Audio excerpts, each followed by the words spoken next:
contestant number 1.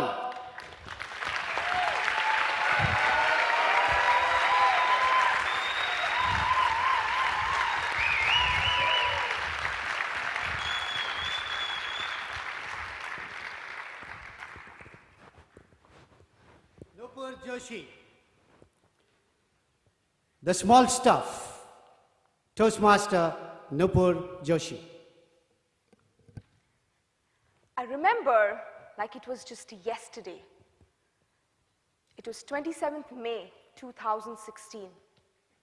Oh wait, it was yesterday. Toastmasters from 7 different countries chalked their way to be at the much awaited, meticulously planned District Toastmasters Annual Convention, an event for which a team worked to make a dream work. But just one bad lunch, and for the entire event, everyone was fretting over it. But you know what? My dad always says, don't sweat the small stuff. Contest chair, honorable judges, and fellow Toastmasters. My dad only told me this. But I learned its true meaning from my grandfather. I share a unique bond with my grandfather, who I lovingly call Nana. As a child, I would sit on his shoulders and roam around the house, jump on his lap while I watched cartoons, and oil massage and comb his bald head. He would take me out for walks, and I would hold his hand and say, Nana, tell me the story of the naughty girl who loved her Nana. I would always ask him, Nana, why does Mama keep shouting at me? Nana, why can't you be my Mama? He would hug me, give me a toothless smile, and our bond grew strong with all these little things we shared. One year, I went to visit him in India. He had a huge gathering in the house. He asked me to get water for everyone. In a rush, a glass slipped from my hand and broke into 100 small pieces, and his heart into 1,000. It was a rare piece of crockery that he preserved for over 30 years. And there it was, in tiny, irreparable pieces. Fuming with rage, he said, why can't you be more careful? Are you a small child? Don't you know how to hold a glass properly? Now don't touch anything else. My dad's words resonated in my head. Don't sweat the small stuff. Wasn't this a small thing to fret over? Do you also sweat such small stuff?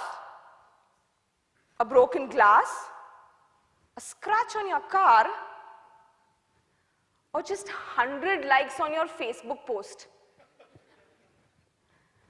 But at that moment, my grandfather's words were like venom.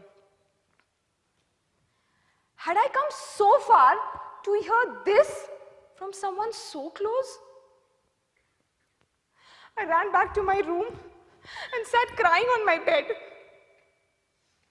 He insulted me in front of all the guests. Was that glass so important that he didn't think even once before yelling at me in front of everyone? That day I decided never to talk to him again. For months after that, he tried, but I did not reply. He forgot. I didn't. Until one day my grandmom called to say, your Nana is not well. The doctors have given up hope. Everyone has met him except you, Nupur. My heart sank. The anger and pain inside stopped me. But the little girl who loved her Nana rushed to meet him. There he was, frail and feeble. All those little things he did for me, those fond memories we shared, came flashing back to my mind. I knelt down, held his hand, and said the story of the naughty girl who loved her Nana. He smiled, put a hand on my head, and said, "Nupur." A tear rolled down my eye, and I hugged him like I did when I was a little girl.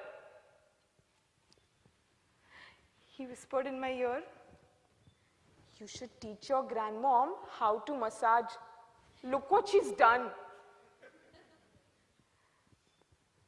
I just smiled through my tears.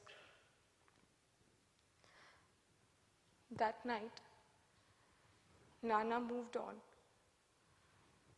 and I cursed myself for fretting over a small situation that seemed so trivial at such a time.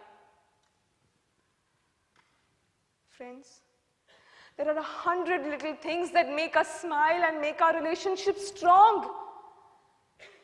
And just one or two small things that we fret over that hurt our relationships for life.